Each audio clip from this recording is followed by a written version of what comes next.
കേരള രാഷ്ട്രീയത്തിൽ ഇപ്പോൾ വീശിയടിക്കുന്നത് മാറ്റത്തിന്റെ പുത്തൻ കാറ്റുകളാണ്. മുഖ്യമന്ത്രി വി ഡി സതീശൻ ശാന്തിഗിരി സന്ദർശിച്ചപ്പോൾ ഉണ്ടായ ഒരു സംഭവം മാത്രം മതി ഈ മാറ്റത്തിന്റെ ആഴം മനസ്സിലാക്കാൻ.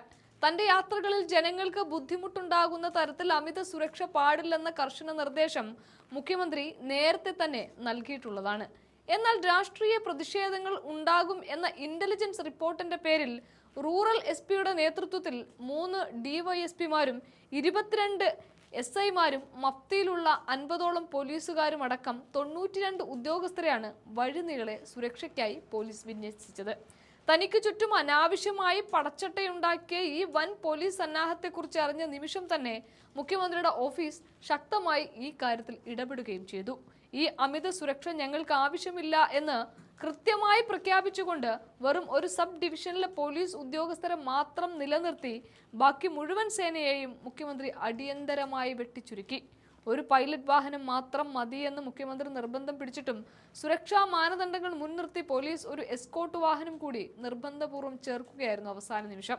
മുഖ്യമന്ത്രി വി ഡി സതീശന്റെ ഈ നിലപാട് കാണുമ്പോൾ കേരള ജനതയ്ക്ക് ഓർമ്മ വരുന്നത് മുൻ മുഖ്യമന്ത്രിയും ഇന്നത്തെ പ്രതിപക്ഷ നേതാവുമായ പിണറായി വിജയന്റെ ആ പഴയ രാജകീയ കാലഘട്ടമാണ്. നാട് ഭരിച്ചിരുന്ന സമയത്ത് പിണറായി വിജയൻ റോഡിലിറങ്ങിയാൽ കേരളം അക്ഷരാർത്ഥത്തിൽ നിശ്ചലമാകുമായിരുന്നു.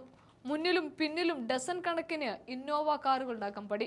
റോഡിന്റെ ഇരുവശങ്ങളിലും മണിക്കൂറുകളോളം കാത്തു നിൽക്കേണ്ടി വരുന്ന സാധാരണക്കാരായ ജനങ്ങൾ. കറുത്ത മാസ്കിനും കറുത്ത തുണിക്കും വരെ ഏർപ്പെടുത്തിയ അപ്രഖ്യാപിത നിരോധനം. ജനങ്ങളെ ഭയക്കുന്ന, ജനങ്ങളിൽ നിന്ന് ഒളിച്ചോടുന്ന ഒരു ഭരണാധികാരിയുടെ പ്രതീകമായി അന്ന് പിണറായി വിജയന്റെ സുരക്ഷാവ്യൂഹം മുഴുവൻ മാറുന്നത് നമ്മൾ കണ്ടു. ലക്ഷക്കണക്കിന് രൂപയുടെ ജനങ്ങളുടെ നികുതിപ്പണമാണ് അന്ന് വെറും ആഡംബരത്തിനും ഭയത്തിനും വേണ്ടി കരിമ്പൂച്ചകൾക്ക് വേണ്ടി വകമാറ്റിയത്. പോലീസ് കാവലില്ലാതെ ജനങ്ങളിലേക്ക് ഇറങ്ങിച്ചെല്ലാൻ ഭയന്ന ഒരു നേതാവായിരുന്നു അന്നത്തെ മുഖ്യമന്ത്രി എങ്കിൽ ഇന്ന് സ്ഥിതി ആകെ മാറിയിരിക്കുന്നു. അന്ന് ആഡംബര സുരക്ഷയെ ന്യായീകരിച്ചവർ ഇന്ന് പ്രതിപക്ഷത്തിരുന്ന് എന്തു പറയുമെന്നുള്ളതും ചോദ്യമാണ്. ഭരണാധികാരികൾ ജനങ്ങളെ സേവിക്കാനുള്ളവരാണ്, അവരെ ഭയപ്പെടുത്താനുള്ളവരല്ല എന്ന് വി ഡി സതീശൻ തന്റെ പ്രവൃത്തിയിലൂടെ തെളിയിക്കുകയുമാണ്. പോലീസുകാർ സുരക്ഷയുടെ പേരിൽ കാട്ടിക്കൂട്ടിയ അനാവശ്യ ദൂർത്ത് ഒറ്റയടിക്ക് വെട്ടിച്ചുരുക്കാൻ കാണിച്ച ഒരു ആർജവമുണ്ട് സതീശന്. അതാണ് യഥാർത്ഥ ജനകീയ നേതാവിന്റെ ലക്ഷണവും. കരിങ്കൊടികളെയും പ്രതിഷേധങ്ങളെയും നെഞ്ചും വിരിച്ച് നേരിടാൻ കെൽപ്പുള്ളവൻ ജനങ്ങൾക്കിടയിൽ ജീവിക്കുമ്പോൾ അവന് 92 പേരുടെ പോലീസ് കാവലിന്റെ ആവശ്യമില്ല എന്ന് തന്നെയാണ് ഓരോ ദിവസവും സതീശൻ പറയുന്നത്.